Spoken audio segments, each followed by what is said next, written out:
Most people look at a drive like this and just see a bunch of numbers on a box, but there is actually a lot going on under the hood of the Fikwot FX991.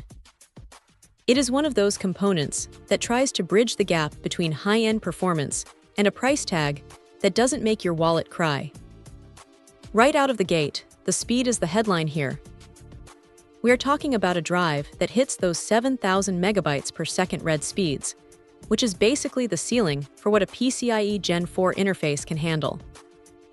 In practice, that means your games load in a blink, and moving massive files around doesn't feel like a chore. Now, here is the thing. The write speeds sit a bit lower at 3,000, which is a trade-off you will notice if you are constantly dumping huge video projects onto the drive. But for a gaming rig or a daily driver laptop, it is more than enough to keep things snappy. What stands out, though, is how it manages the heat. It comes with this thin graphite heatsink that feels surprisingly sturdy for how light it is.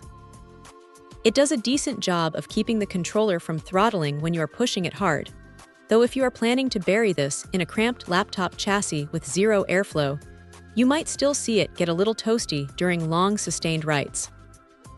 The tech inside uses HMB, or Host Memory Buffer, which is a clever way of saying it borrows a bit of your system RAM to keep things organized instead of needing its own dedicated DRAM chip.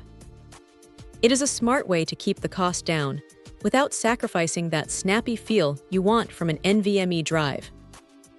It is also fully compatible with the PS5, which is a huge plus if you're just looking to expand your library without spending a fortune on the big-name brands. You get a 5-year warranty, which is the industry standard, but it is nice to see a company actually stand behind the hardware for that long. Honestly, the only real gripe is that it uses QLC NAND, which generally doesn't have the same long-term endurance as the more expensive TLC drives. For most users, you will never hit that limit, but it is worth keeping in mind if you are a power user who writes hundreds of gigabytes of data every single day.